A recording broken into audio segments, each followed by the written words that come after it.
يا أيها الذين آمنوا إذا قيل لكم تفسحوا في المجالس فافسحوا يفسح الله لكم وإذا قيل انشزوا فانشزوا يرفع الله الذين آمنوا منكم والذين أوتوا العلم درجات والله بما تعملون خبير.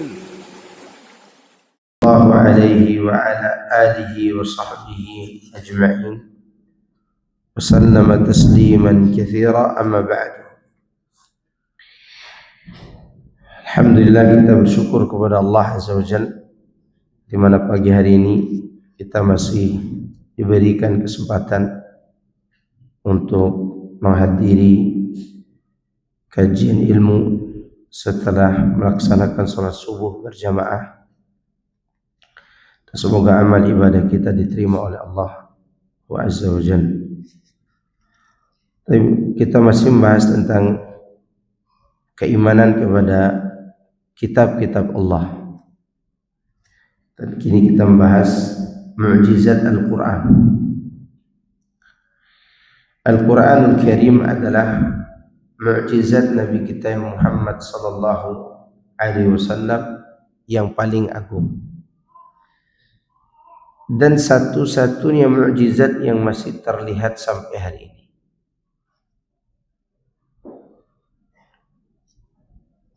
Karena setiap nabi memiliki mukjizat sesuai dengan keadaan kaumnya.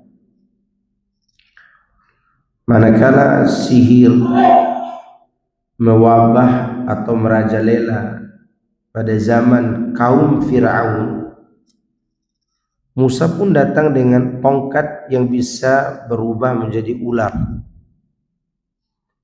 mirip sihir mereka, tetapi ia menelan apa yang mereka buat. Maka mereka bingung dan sangat terkejut. Mereka pun yakin bahwa apa yang dibawa Nabi Musa adalah kebenaran, bukan sihir seperti yang mereka biasa lakukan. Oleh karena itu para tukang sihirnya pun bertaubat karena hebatnya mukjizat Nabi Musa alaihissalam. Nabi Musa pun tidak menyangka kalau tongkat yang dia letakkan itu berubah menjadi ular. Ya. Karena mukjizat itu bukan keinginan nabinya, bukan mengikuti keinginan nabi, tapi mengikuti keinginan Allah. Terserah Allah mau merubah jadi apa. Nabi Musa hanya disuruh oleh Allah lemparkan tongkat, maka tiba-tiba tongkat itu pun berubah menjadi ular. Faulqiya saharatu sajidin. Ketika para tukang sihir itu melihat kejadian tersebut, maka tukang-tukang sihir itu dibuat menyungkur dengan bersujud karena kehebatan mukjizat Nabi Musa. Qalu amanna bi rabbil alamin, Rabbi Musa wa Harun. Mereka berkata, kami beriman kepada Rabb semesta alam, Rabbnya Musa dan Harun. Kejadian ini Allah ceritakan dalam surat Asy-Syu'ara. Ya. Dan hal ini tidak terjadi kecuali pada zaman Nabi Musa saja. Ya. Kejadian di mana Nabi Musa memiliki tongkat yang menjadi mukjizat andalannya. Coba Nabi Musa ketika dia dikejar Fir'aun, di depannya ada laut, di belakangnya ada musuh. Ketika ada salah seorang Bani Israel mengatakan, Musa, musuh udah ada di belakang kita, udah terlihat. Nabi Musa menunggu perintah dari Rabbnya. Ternyata Allah menyuruhnya untuk menghantamkan tongkatnya ke laut. Dan Nabi Musa tidak menyangka kalau laut itu terbelah. Karena mukjizat itu sekali lagi mengikuti keinginan siapa? Keinginan Allah Azza wa Jalla. Dan kejadian yang terjadi pada diri Nabi Musa tidak terjadi pada Nabi setelahnya. Karena mereka memiliki mukjizat tersendiri yang sesuai dengan zamannya. Demikian juga manakala pada zaman Nabi Isa lahir atau hidup orang-orang atau tersebar ilmu pengobatan terkenal padanya. Maka maka Nabi Isa alaihissalam datang dengan membawa sesuatu yang mencengangkan para tabib yaitu para ahli pengobatan, di mana Nabi Isa alaihissalam mampu menghidupkan orang yang sudah mati dan menyembuhkan orang buta bawaan dan penderita penyakit sopak. Semua ini adalah penyakit buruk yang sulit sembuh. Juga menciptakan burung dari tanah liat, lalu beliau meniupnya dan hidup menjadi seekor burung dengan izin Allah. Maka akal para tabib di zamannya tertegun. Mereka pun mengakui bahwa apa yang dibawa oleh Isa AS adalah kebenaran dari Allah Azza wa Jalla.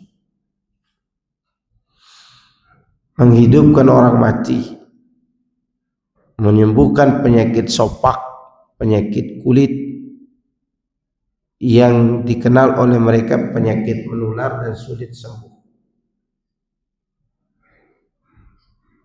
Dan mukjizat itu terjadi pada zaman Nabi Isa.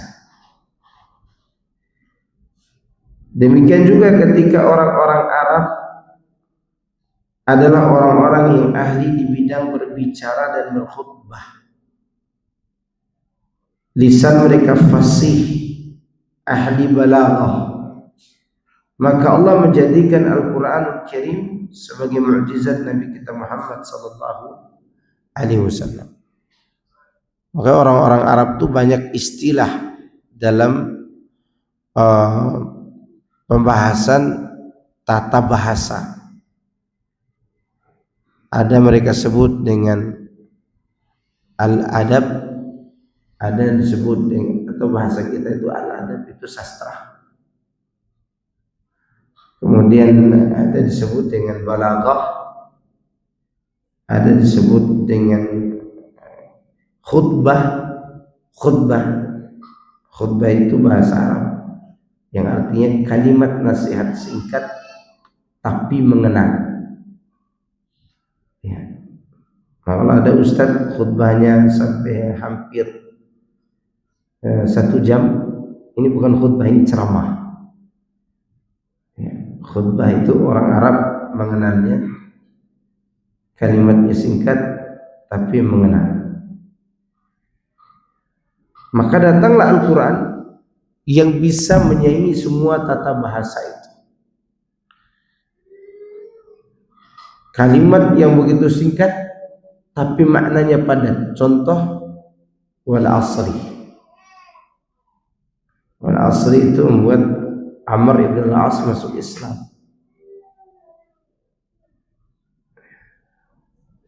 Contoh kalimat inna a'tayna kal kautsar. Dan itu adalah kalimat-kalimat yang singkat padat akan makna. Maka kata Imam Syafi'i rahimahullah ketika beliau menafsirkan suratul Asr, kata beliau, "Lau tadabbara an-nasu hadhihi surah lawasi'atuhum." Andai manusia menghayati surat ini, surat Al-Asr, maka surat ini akan memberikan wawasan yang luas bagi mereka. Maka dialah mukjizat Nabi kita yang mulia alaihi salatu wassalam, di mana Al-Quran itu la ya'tihi al-batilu min baini yadayhi wa la min khalfihi tanzilun min hakimin hamid. Al-Quran itu tidak datang dari belakang Nabi Muhammad SAW, dan tidak datang dari depan Nabi Muhammad SAW. Al-Quran itu datang dari belakang Nabi Muhammad SAW, dan tidak datang dari depan Nabi Muhammad SAW. Al-Quran itu datang dari belakang Nabi Muhammad SAW, dan tidak datang dari depan Nabi Muhammad SAW. Tanzilun min hakimin hamid.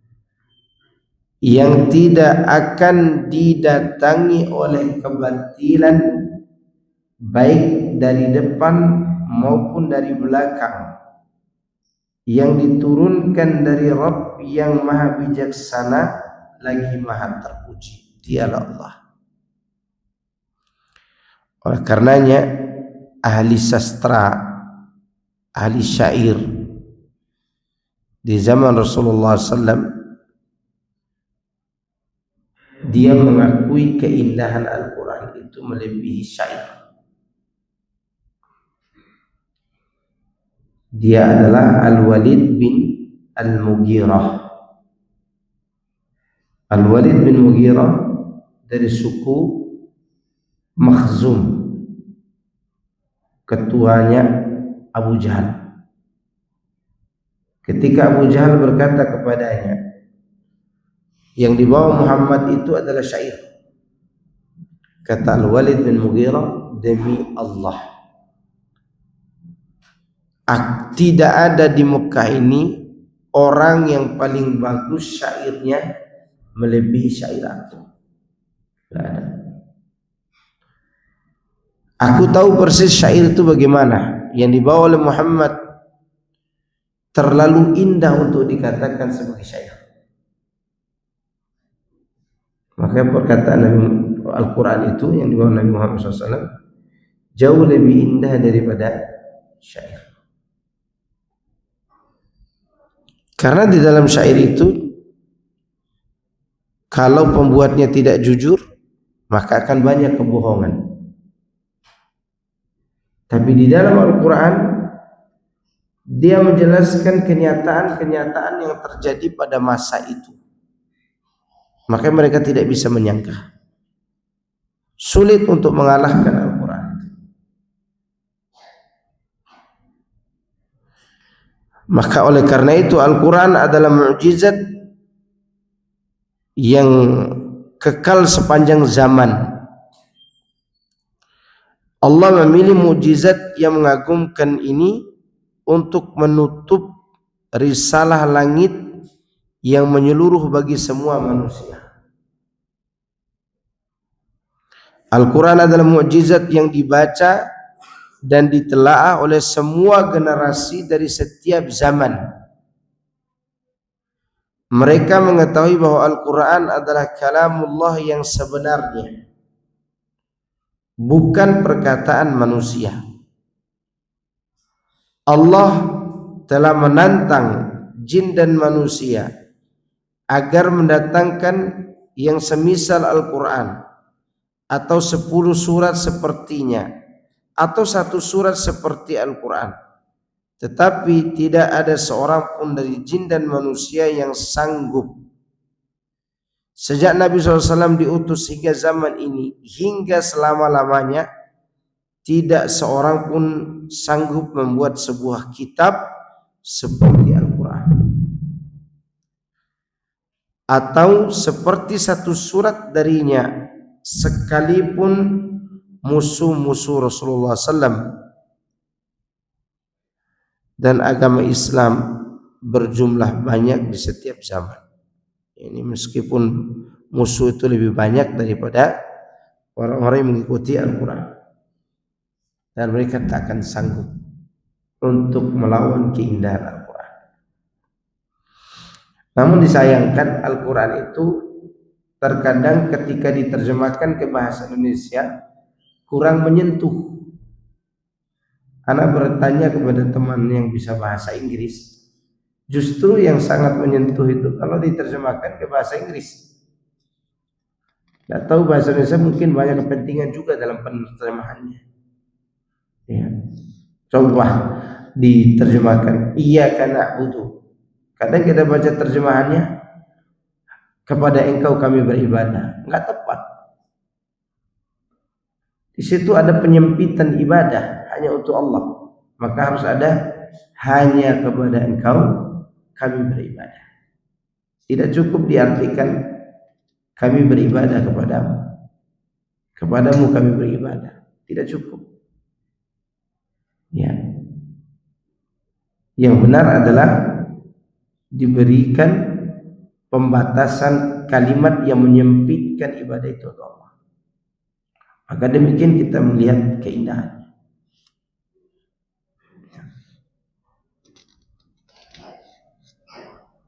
Terkadang sebagian terjemahan itu kurang memuaskan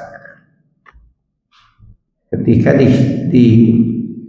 diberikan atau dikaitkan dengan tata bahasa Arabnya.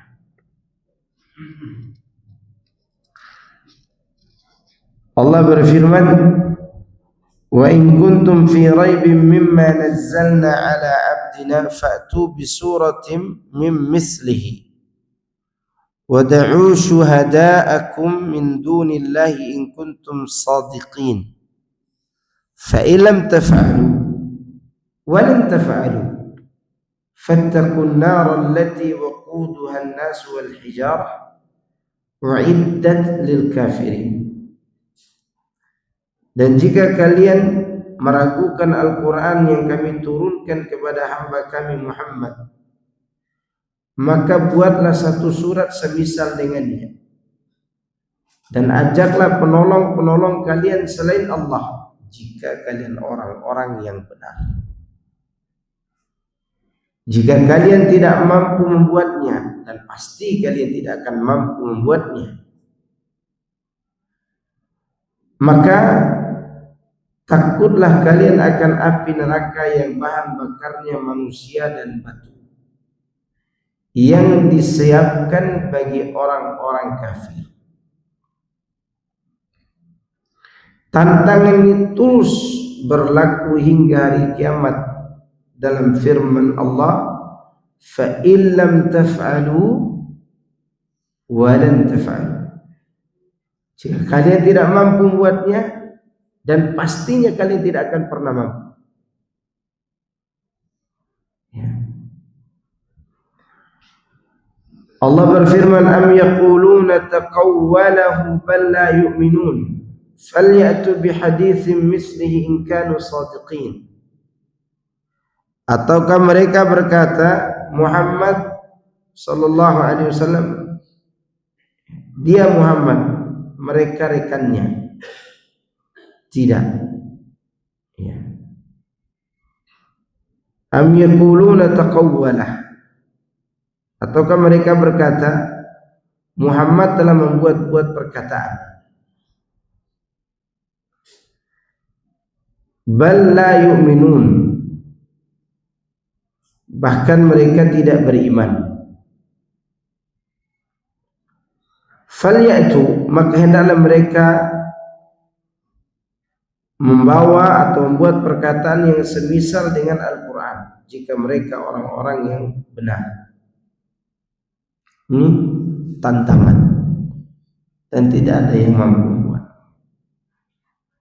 Syekhul Islam Ibn Taimiyah rahimahullah berkata, tantangan ini mulanya di Mekah karena surat-surat ini adalah Makkiyah, yaitu surat Yunus dan surat At-Tur. Kemudian Allah mengulangi tantangannya di Madinah dengan diturunkan suratul Baqarah ayat 23 sampai 24 yang kita bacakan di atas. Jadi tantangan ini tidak hanya Allah lakukan di Mekah, tapi juga dilakukan di Madinah. Diulangi lagi tantangan itu. Datangkan surat kalau kalian sanggup yang semisal dengan Al-Quran, atau datangkan yang semisal dengan Al-Quran. Oleh karena itu Allah katakan di sini, Allah mengucapkan dua kata, dua perkara. Pertama, fa illam taf'alu wa lan taf'alu. yakni bila kalian tidak mampu melakukan sementara kalian sudah tahu bahwa ia adalah kebenaran, maka takutlah kalian kepada Allah. Janganlah mendustakannya, karena azab yang Allah ancamkan kepada orang-orang yang mendustakan bisa menimpa kalian. Perkara kedua, walan taf'alu, dan kalian tidak akan pernah mampu melakukannya. Kata lan menunjukkan peniadaan di masa depan. Berarti mereka tetap tidak akan bisa mendatangkan satu surat sepertinya di masa yang akan datang, sebagaimana Allah mengabarkannya sebelum itu. Jadi ada dua kata. Kalian tak sanggup, dan kalian sudah tahu tidak akan sanggup untuk melawan kebenaran ini. Yang kalian dimaksud di sini adalah orang-orang yang hidup di zaman itu, para ahli sastrawan, para ahli sastra bahasa Arab itu.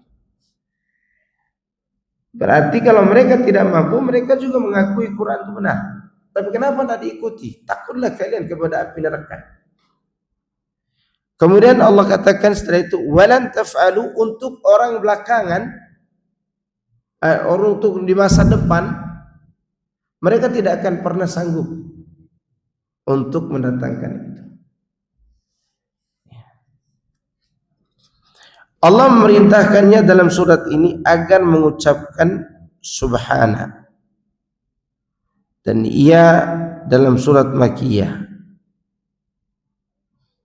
yang mana Allah membukanya dengan masalah Isra yang terjadi di Mekah dengan dalil ayat Al-Quran dan hadis-hadis mutawatir.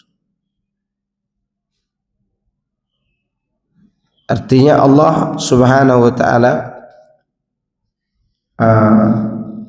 menantang mereka dengan surat yang lain. Surat Al-Isra ayat 88. Di ayat itu Allah memulai pembicaraan dengan kalimat Maha Suci Allah, yang menunjukkan Maha Suci Allah dari kekurangan, Maha Suci Allah dari kekalahan atas musuhnya, terutama yang berkaitan dengan Al-Quran ini, bahwa Al-Quran tidak ada yang bisa mengalahkan. Makanya Allah memulai suratul Isra dengan apa? Subhana. Subhanalladzi asra bi'abdihi. Karena surat itu menjelaskan tentang kesempurnaan Allah dari semua sisi, termasuk dalam sisi menjadikan Quran sebagai mukjizat untuk nabinya. Maka disebutkan dalam ayat 88, qul la in ijtama'atil insu wal jinnu ala an ya'tu bimithli hadzal Qur'an la ya'tuna bimithlihi walau kana ba'duhum li ba'dhin zahira. Katakanlah, jika manusia dan jin benar-benar berkumpul untuk membuat yang serupa dengan Quran ini, niscaya mereka tidak akan dapat membuat yang serupa dengannya, sekalipun sebagian mereka menjadi pembantu bagi sebagian yang lain. Ini bahu-membahu untuk menolong saudaranya supaya membuat yang semisal dengan Al-Quran.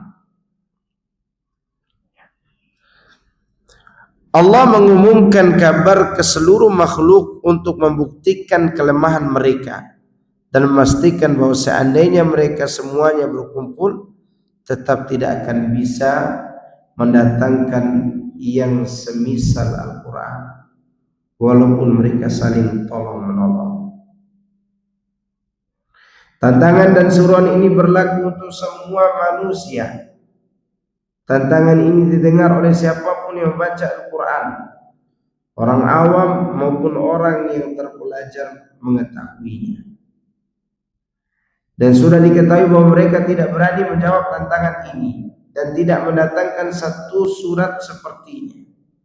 Dan sejak Rasulullah SAW diutus, perkaranya tetap demikian, padahal sudah dimaklumi bahwa manusia seluruhnya adalah kafir sebelum beliau diutus. Manakala Rasulullah SAW diutus, hanya sedikit dari mereka yang mengikuti beliau.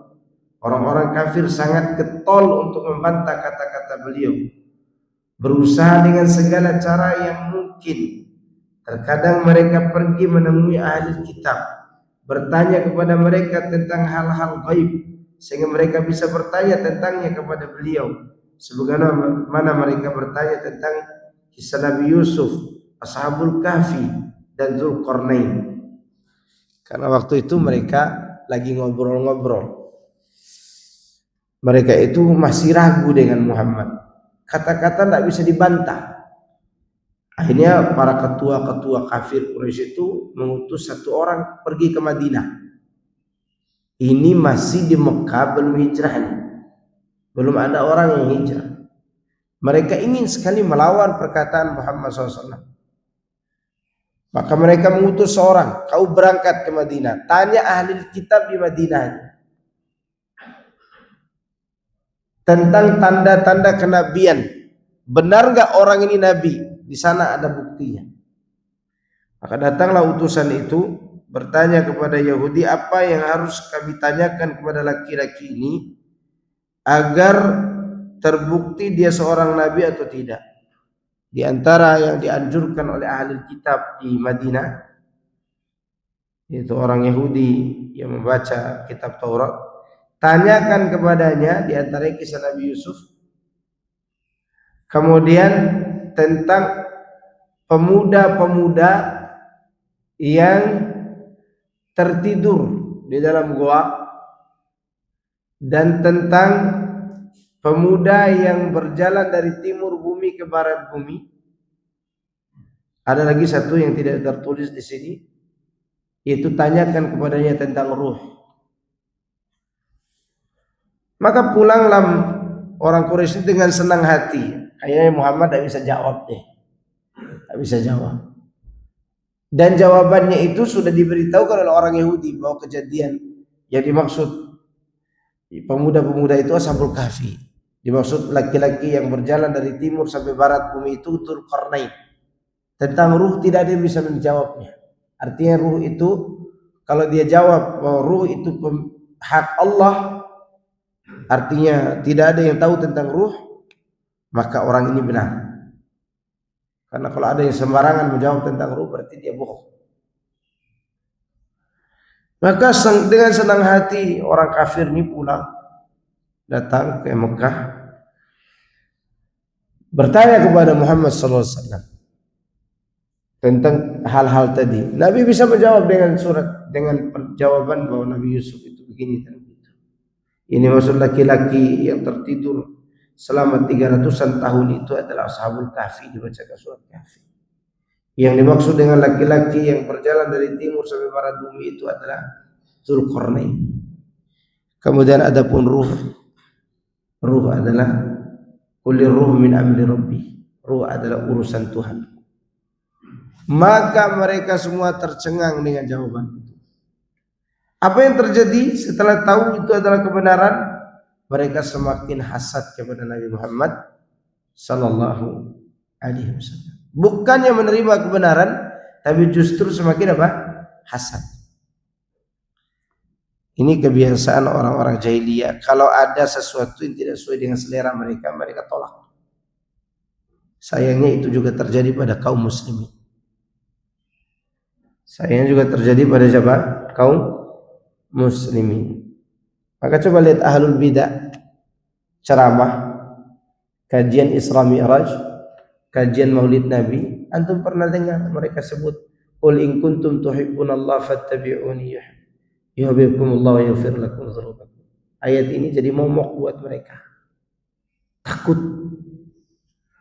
Ya. Mereka mengambil ayat yang untuk selera mereka aja. Ayat surat Ali Imran ayat 31 jarang kita dengar disampaikan di cerita-cerita yang ada di Isra Mi'raj maupun acara Maulid Nabi. Kenapa? Karena ayat itu menentang perkara bid'ah.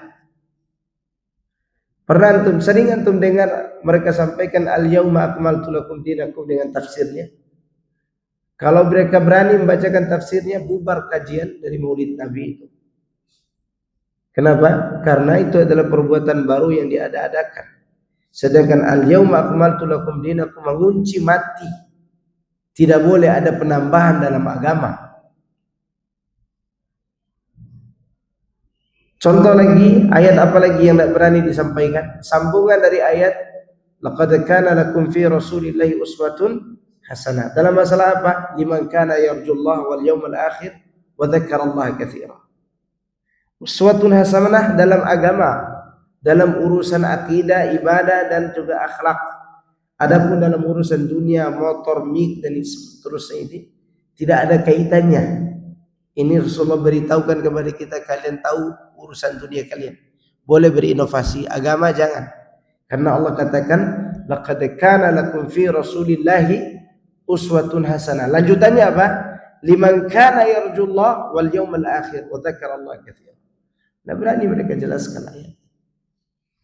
Paling mereka jelaskan dalam satu sisi akhlak, akidah mereka tidak berani sampaikan. Ibadah mereka tidak berani, karena akan membubarkan acara bid'ah itu kalau dibacakan. Dan jarang sekali kita mendengar dari mulut mereka, menurut Ibnu Katsir, menurut Tobari, menurut Qurtubi, jarang sekali kita dengar tentang ayat Al-Quran. Apa yang kita dengar? Menurut Habib, menurut Kiai, menurut Ustaz. Oke? Kenapa demikian? Karena ada yang mereka mau sembunyikan. Mirip-mirip seperti orang Quraisy dulu, hanya saja mereka ini tidak keluar dari Islam. Orang kafir dulu kenapa mereka menolak? Karena mereka tidak mau ada suku tertentu yang lebih unggul daripada suku Quraisy lainnya. Kok kami naik kuda, mereka naik kuda, tiba-tiba mereka punya nabi, kita tidak punya nabi? Hasad. Maka ketika si hasad ini mati, anak-anaknya kan masuk Islam. Karena anak-anaknya selama ini ikut bapaknya. Ikrimah dengan saudari kandungnya masuk Islam. Ikrimah itu siapa? Anaknya Abu Jahal. Siapa lagi? Menantunya Abu Jahal, istrinya Ikrimah masuk Islam. Karena mereka tidak memiliki hasad, hanya membela ayah mereka yang berbuat batil. Begitu ayah mati masuk Islam, mereka tidak dendam kepada Nabi.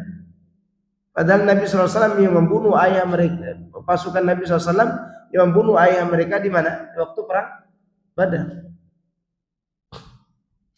Hasad, dengki, sehingga mereka mencari ayat yang seenak hati mereka.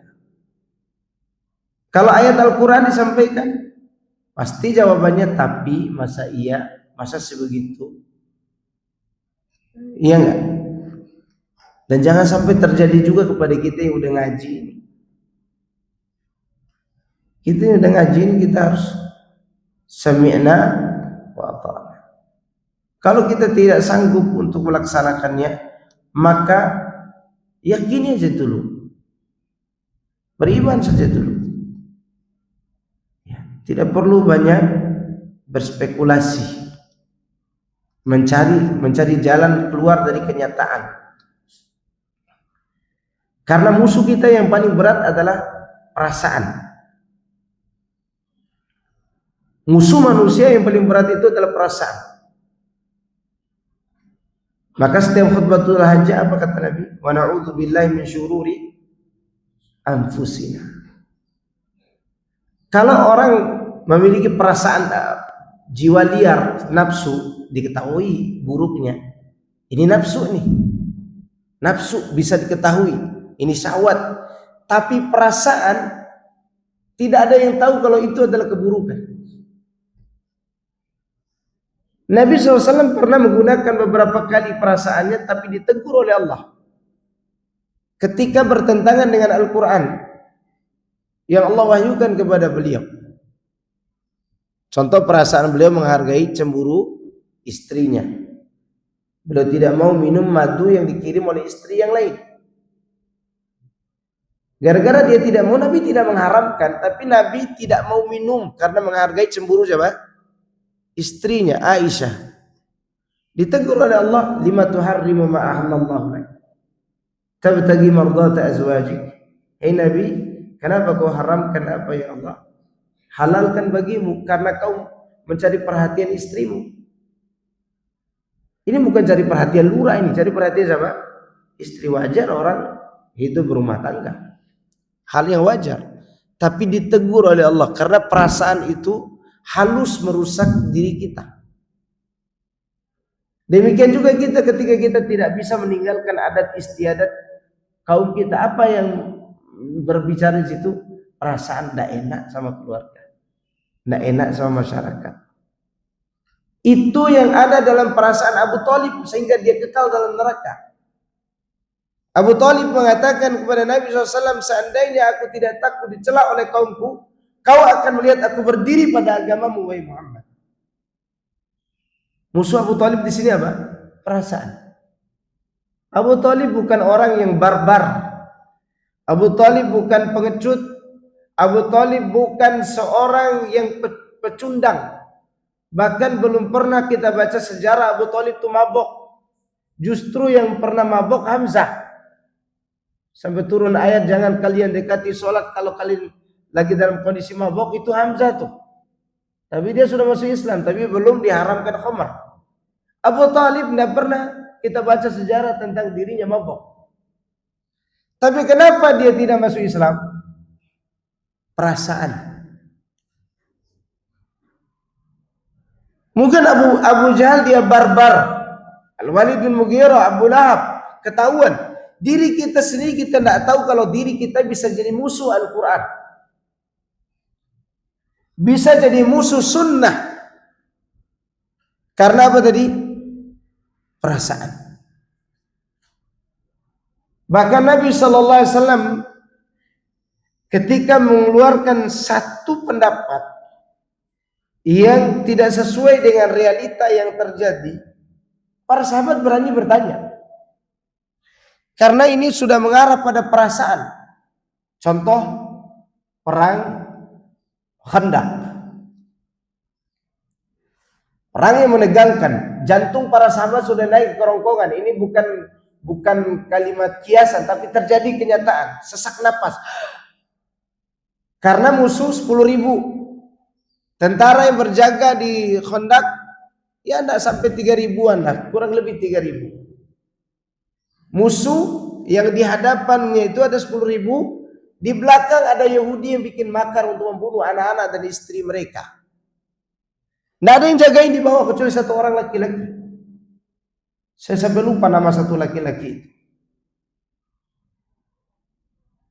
Nabi SAW pun timbul perasaannya, khawatir para sahabat yang berjuang ini, mereka mengkhawatirkan anak-anak dan istri mereka di bawah, sehingga mereka tidak semangat berperang. Apa yang Nabi lakukan ketika perasaan itu muncul? Dia memanggil juru tulis untuk menulis surat perjanjian damai dengan Bani Ghatafan dan Bani Asad. Karena Bani Ghatafan dan Bani Asad ini, mereka tidak punya urusan permusuhan dengan Nabi kecuali mereka tersinggung saja karena Nabi berdakwah kepada tauhid. Akhirnya mereka ikut pasukan Quraisy dan jumlah mereka 6.000. Sedangkan pasukan Quraisy itu hanya 4.000. Sebenarnya tidak banyak pasukan Quraisy kalau dibandingkan dengan pasukan Bani Ghatafan. Maka Nabi ingin kirim surat perjanjian damai dengan Bani Ghatafan agar mereka mundur. Jangan ikut campur peperangan ini. Sa'ad bin Mu'adz bertanya kepada Nabi, ini tidak biasa terjadi dalam peperangan. Sa'ad bertanya, ya Rasulullah, apakah sikapmu ini sesuai dengan yang Allah wahyukan atau ini sesuai dengan perasaan engkau? Kata Rasulullah, ini karena perasaan ibaku kepada anak istri kalian. Apa kata Sa'ad bin Mu'adz? Ya Rasulullah, kalau musuh sudah mengangkat pedang di hadapan kami, maka haram pedang kami dimasukkan kembali ke sarungnya di hadapan musuh yang telah mengangkat senjata. Ayo kita perang. Nabi ikut pendapat siapa? Sahabat Sa'ad bin Mu'adz. Karena Allah menyuruhnya bermusyawarah. Dia tunduk kepada wa amruhum syura bainahum. Nabi SAW timbul perasaan itu tidak tercela. Tercela nggak perasaan tadi? Tidak tercela. Tapi ada kejanggalan dalam dunia peperangan. Seakan-akan kita ini lemah nih. Maka perasaan itu ditinggalkan oleh Rasulullah SAW. Perasaan apa lagi yang ditegur langsung oleh Allah dari langit? Ketika Nabi berdakwah di Mekah, dia berdakwah kepada orang kaya dengan perasaan beliau kalau orang kaya ini taubat, pengikutnya akan ikut. Ya enggak? Ada orang buta datang tidak tahu menahu, ini namanya orang buta tidak tahu Nabi lagi ngapain. Minta pelajaran, Nabi buang muka. Ini orang buta tidak tersinggung karena dia buta. Tapi siapa yang tersinggung? Allah. Allah pun turunkan ayat yang menyinggung beliau. Abasa wa tawalla an ja'ahul a'ma. Maka dari situ terkadang kita tidak merasa kalau diri kita musuh Al-Quran. Nabi yang bukan musuh Al-Quran aja, beliau punya perasaan yang sering ditegur oleh Allah dengan Al-Quran. Ya kalau mereka yang betul-betul musuh seperti Abu Janda, ketahuan. Mungkin nanti sebentar lagi muncul Abu Duda. Ya. Ketahuan. Tapi diri kita sendiri tahu nggak kita ini jadi musuh atau tidak? Ketika kita baca Al-Quran, oh kayaknya bukan ini artinya. Kayaknya begini deh. Kalau yang benar begini. Siapa yang menafsirkan? Tunjukkan kepada kita. Ayo. Atau itu tak penafsiran Anda sendiri. Seperti Quraisy Shihab mengatakan jilbab tidak wajib. Dengan mengatakan menurut perasaan dia jilbab itu adat orang Arab. Orang Arab dulu tidak pakai jilbab, bahkan tawaf di Ka'bah kalau tidak ada baju tawaf, ada baju khusus disewakan di Ka'bah itu untuk orang dari luar kota Mekah. Ya.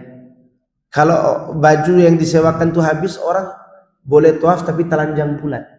Itu adat orang Arab. Sedangkan antum ini pakai baju orang mana?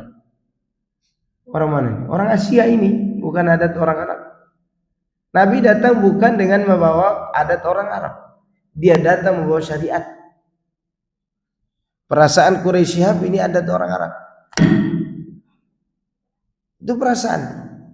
Kalau dia katakan hukum jilbab itu khilaf di antara ulama mana yang khilaf? Atau dia sendiri kepala dia aja yang khilaf dengan ulama yang telah sepakat? Karena orang Indonesia memakai perasaan, dia bisa menyihir manusia dengan perasaannya. Perasaan itu berbahaya, ikhwan. Makanya Allah Subhanahu wa taala menggunakan tata bahasa yang bertentangan dengan perasaan. Coba antum lihat ayat-ayat Makkiyah. Selalu Allah gunakan kalla. Sering nggak kita dengar? Kalla sawfa ta'lamun. Kalla bal rana ala qulubihim ma kanu yaksibun. Antum tahu arti kalla itu apa? Kalau ada khatib di atas mimbar, kalla ini tidak bisa bahasa Arab nih khatib. Baca terjemahan. Kalla itu tidak bisa dibaca kalla. Orang yang bisa bahasa Arab akan mengatakan kalla. Sekali-kali tidak demikian. Itu bahasa yang digunakan di awal-awal dakwah. Untuk apa? Untuk mengajarkan kepada kita perasaan itu tidak selamanya benar. Ada kalanya dia merusak manusia. Maka Al-Quran mengajarkan kita untuk keluar dari zona itu, untuk menuju kepada satu zona sami'na wa ata'na. Terkadang mereka berkumpul dalam satu pertemuan, sesudah satu pertemuan agar bisa bersatu kata tentang apa yang mereka ucapkan terhadap Muhammad sallallahu alaihi wasallam. Mereka mulai membuat-buat perumpamaan baginya, menyamakannya dengan seorang yang tidak sepertinya, hanya karena sisi kemiripan tertentu, padahal perbedaannya sangat jauh. Terkadang mereka berkata gila, terkadang mereka berkata penyihir, terkadang mereka berkata dukun, terkadang mereka berkata penyair, dan tuduhan-tuduhan lainnya yang mereka sendiri dan selain mereka dari kalangan orang-orang yang berakal mengakui bahwa ia hanyalah dusta terhadap Nabi Muhammad SAW. Contoh mereka katakan Muhammad gila. Ini terjemahan Indonesia gila. Majnun. Majnun itu artinya orang yang kesurupan. Tapi biasa diterjemahkan ke bahasa kita majnun itu dengan apa? Gila. Majnun itu artinya orang yang kesurupan. Kerasukan jin. Karena majnun diambil dari kata jin. Jinnun yang merasuki, majnun yang dirasuki. Ya. Ada seorang yang baru pulang merantau, dulunya berteman dengan Nabi SAW, namanya Dimad al-Asdi. Dimad Al-Azdi rahimahullah radhiyallahu anhu. Dimad Al-Azdi bertemu dengan orang-orang Quraisy dan orang-orang itu mengatakan, "Hai Dimad," dan ini cerita diceritakan Imam Bukhari dalam Sahih Bukhari. "Jangan kau dekati Muhammad lagi. Dia majnun. Karena kalau kau dekati dia, kau akan tertular penyakit jununnya." Dimad berkata, "Kalian nggak tahu kalau aku ini tukang ruqyah ala jahiliyah. Jadi pengobatan ruqyah sejak dulu sudah ada. Makanya Al-Quran pun datang sebagai ruqyah untuk melawan ruqyah jahiliyah." Kata Dimad Al-Azdi, "Kalian tidak tahu kalau aku ini suka meruqyah orang. Biar aku ruqyah saja Muhammad tuh kalau dia betul-betul majnun." Karena Dimad kenal Muhammad SAW sebelum dia merantau. Kan masih muda dulu jadi teman dekat. Baliknya dia dengar temannya ini majnun. Dia pun datang ketemu Muhammad SAW dan bertanya dengan sepolos-polosnya, "Ya Muhammad, madza bika?" Muhammad, apa yang terjadi pada dirimu? Nabi Muhammad SAW tidak menjawab, "Saya tidak gila," tidak memberikan konfirmasi atau klarifikasi atau apalah bahasa kita hari ini. Rasulullah menyampaikan perkataan yang masuk akal orang yang pintar, bahwa ucapan ini tidak mungkin diucapkan orang gila. Apa itu? "Innal hamdalillah nahmaduhu wa nasta'inuhu wa nastaghfiruh." Sampai akhir. Jimat terheran. "Muhammad, ucapanmu terlalu indah. Tolong diulangi sekali lagi." Diulangi lagi. "Innal hamdalillah." Sekali lagi Muhammad. 3 kali Nabi SAW mengulanginya. Dan dia pun memberi keputusan, orang gila mana yang bisa mengucapkan ucapan seindah ini? Maka sekarang aku bersaksi, asyhadu an la ilaha illallah wa asyhadu annaka Rasulullah. Masuk Islam. Justru gara-gara berita itu, Dimad yang tukang ruqyah tadi masuk Islam. Masuk Islam. Sebagaimana masuk Islamnya tukang sihir di zaman Nabi Musa dengan tongkat, tapi Dimad masuk Islam dengan kalimat wahyu. Oh ya subhanallah, betapa indahnya wahyu ini. Demikian juga Tufail Ad-Dawsi. Tahu Tufail Ad-Dawsi? Ketua sukunya Abu Hurairah. Maka Abu Hurairah nanti masuk Islam lewat orang ini ketika pulang kampung dari negeri Daus. Tufail Ad-Dawsi datang haji dan bertemu dengan orang-orang Quraisy. Orang-orang Quraisy mengatakan, "Kau jangan dekati Muhammad. Itu ucapannya itu sangat berpengaruh. Kalau kau ketemu dengannya, tutup telinga." Setiap dia tawaf mendekati Nabi SAW yang ada di Ka'bah, tutup telinga. Selalu tutup telinga Tufail Ad-Dawsi. Tapi dia penasaran, Muhammad SAW baca apa ini? Apa yang dibaca sehingga dia selalu membaca gitu. Penasaran, dia buka telinganya. Ternyata Nabi lagi baca Quran. Ketika mendengar Quran yang dibaca oleh Rasulullah SAW itu, apa dia katakan? "Muhammad, ini ucapan begitu indah. Maka aku bersaksi, asyhadu an la ilaha illallah wa asyhadu anna Muhammadar Rasulullah." Dia pulang ke negeri Daus. Di antara yang masuk Islam adalah siapa? Abu Hurairah. Gara-gara itu Al-Quran. Ada orang yang mati hatinya, sangat mati hatinya. Tidak suka dengan Muhammad SAW karena dianggap pembawa ajaran baru. Dalam pikirannya Muhammad ini membawa ajaran baru. Siapa orang itu gerangan? Bukan Umar. Umar masuk Islam di Mekah. Ini masuk Islamnya di Madinah. Sumamah bin Utsal. Orang yang pertama kali mendeklarasikan talbiyah. Sebelum ada orang yang pergi umroh, dia pergi umroh sendiri untuk melakukan talbiyah dan digebuki orang Mekah. Gara-gara dia masuk Islam. Ketika dia masuk Madinah ingin membunuh Nabi malam hari, tidak jadi, dia keluar lagi, dia bunuh 10 orang penghafal Quran. Saking bencinya kepada Islam. Dan saking bencinya kepada Rasulullah SAW. Singkat cerita, dia jadi TO, target operasi. Tapi tidak ada foto dan WhatsApp waktu itu. sehingga tidak ada yang tahu siapa orang yang membunuh para sahabat. Pada saat itu Rasulullah SAW menyuruh para sahabat, tangkap orang ini. Para sahabat tuh sifatnya nggak banyak nanya, mana fotonya, nggak mungkin kan, mana gambarnya, nggak mungkin. Mereka berjaga saja di sekitar kota Madinah dan ketemu orang asing. Inilah orang itu. Diikat di tiang masjid, Nabi SAW ketemu dengannya dan bertanya kepada para sahabat, tahu kalian siapa orang yang kalian ikat? Nggak tahu, kata mereka. Ini orang yang kita cari, Sumamah bin Utsal. Langsung Umar cabut pedang, aku yang potong leher. Sahabat yang lain minta juga, aku saja ya Rasulullah, aku yang potong leher. Kata Nabi, jangan. Orang ini punya pengikut, artinya dia tokoh di kaumnya Mamah. Tempat orang membeli makanan pokok. Kalau dia dibunuh, tidak dapat makanan pokok. Maka tanya baik-baik dulu, apa yang dia mau, terus dia ingin apa. Singkat cerita, 3 hari 3 malam dia diikat di situ. Pastinya dia dengar Rasulullah lagi baca apa? Quran. Kan sholat 3 hari 3 malam, tidak mungkin Rasulullah sholat di rumah. Selama dia dengar itu, dia pun faham betapa indahnya Quran. Rasulullah lihat di wajahnya itu ada raut wajah yang ingin masuk Islam. Dilepas oleh Nabi, dia bukannya melarikan diri, dia balik lagi. Nanya kepada para sahabat, kalian dulu masuk Islam gimana? Kata para sahabat, kami mandi, lalu syahadat di hadapan Nabi.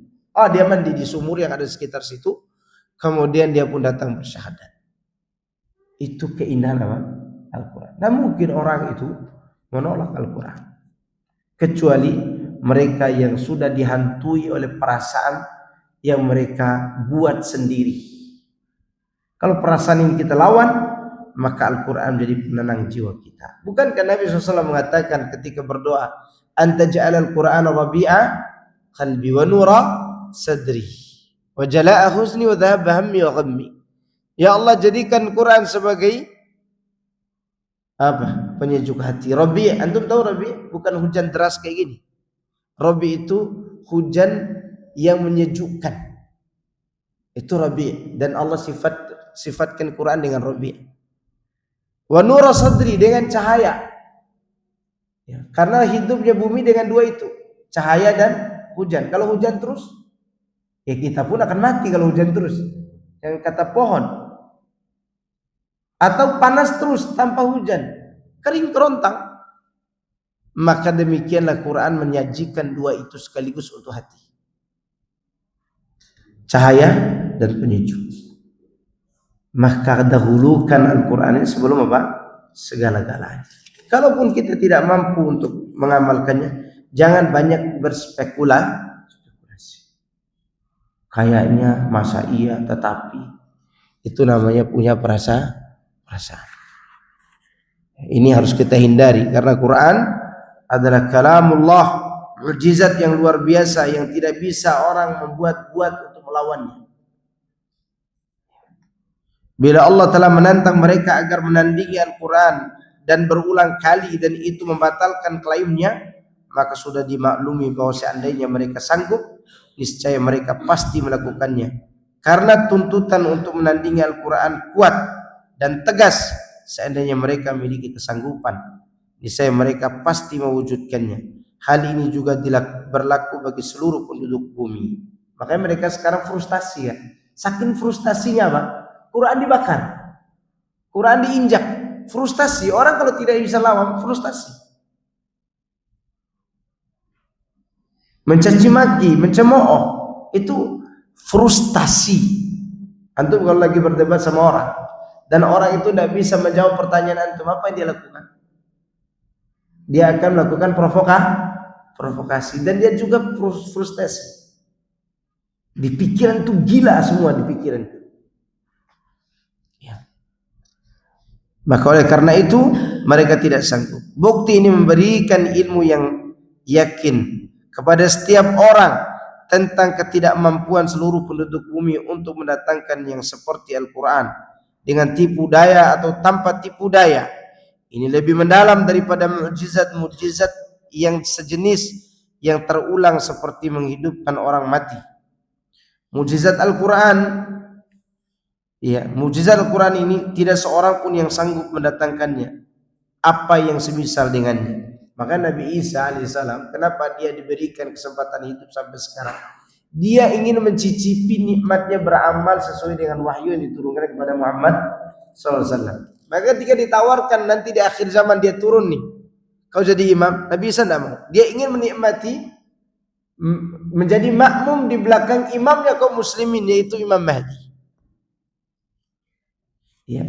Maka Nabi Isa itu pernah berdoa, berharap, bertamani bahwa dia ingin sekali menikmati ajaran Islam yang dibawa oleh Rasulullah SAW. Ketika dia turun, dia tidak membawa syariatnya sendiri. Dia mengikuti syariat Nabi Muhammad Sallallahu Alaihi Wasallam. Keberanian Nabi Muhammad SAW saat di Mekah untuk mengumumkan tantangan ini, padahal saat itu pengikut beliau masih sedikit. Beliau mengumumkan sebuah berita yang beliau pastikan bahwa seandainya jin dan manusia berkumpul untuk membuat seperti Al-Quran ini, niscaya mereka tidak akan mampu melakukannya. Tidak di zaman itu dan tidak pula di zaman-zaman sesudahnya. Hal itu tentu dengan kepastian beliau pun keyakinan penuh bahwa mereka memang tidak sanggup. Ini tantangan, pengikut sedikit ditantang. Ayo, mana? Ayo, siapa di antara kalian yang mampu? Ini pengikut sedikit.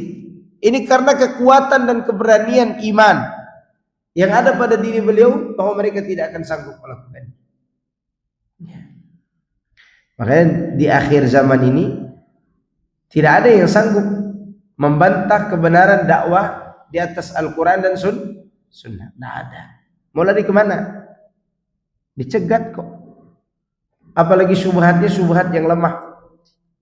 Maka tidak ada pekerjaan kalau kita ini mendebat orang yang tidak tahu bahasa Arab.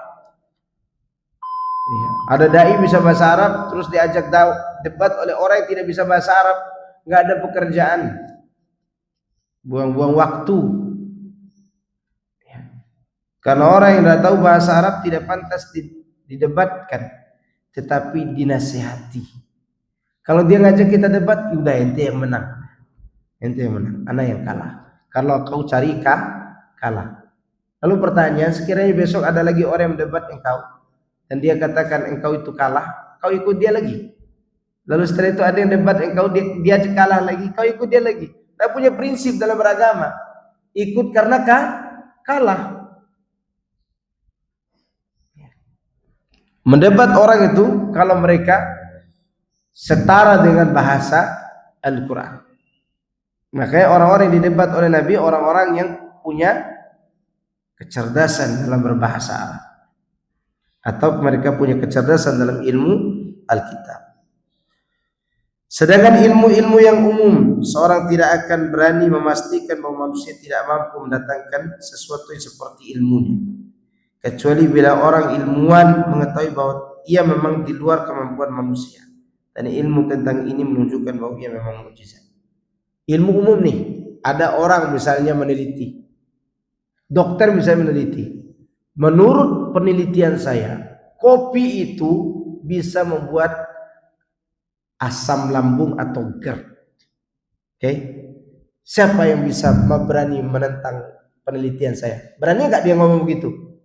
Nggak berani karena dia tahu bahwa penelitian dia terbatas. Ternyata kopi enak juga diminum sebelum makan. Bismillah. Dan ini saya dapat dari dokter yang ada di Jambi, karena dokter yang ada di sini melarang saya minum kopi. Saya waktu kajian di Jambi nanya juga, benar nggak kopi itu dilarang? Dia katakan, enggak Ustaz, itu perselisihan di antara para dokter, kata dia. Nah, berarti bisa ditantang juga tuh penelitian. Dan orang nggak berani penelitian dia jadikan sebagai tantangan untuk orang lain. Kenapa? Karena dia yakin bahwa dirinya punya kelemahan. Tapi bayangkan kalau ada orang berani mengatakan, ayo buat seperti ku buat. Berarti dia yakin bahwa ini sesuatu yang ajaib. Sesuatu yang ajaib. Dan itu hanya berlaku untuk Quran, ilmu Quran. Kalau yang lain bisa ditantang, bisa dibuat. Mau buat apa? Ya. Ada orang mengatakan bahwa menurut penelitian makan nasi itu membuat begini dan begitu misalnya. Siapa yang bisa datangkan tantangan buat ilmu saya? Ternyata makan nasi itu tidak masalah kalau olahraga. Ya kan? Ini semua adalah merupakan ilmu dunia yang bisa ditantang oleh penantangnya, bisa diteliti oleh penelitinya, tapi Al-Quran tidak ada. Maka sadaqallah.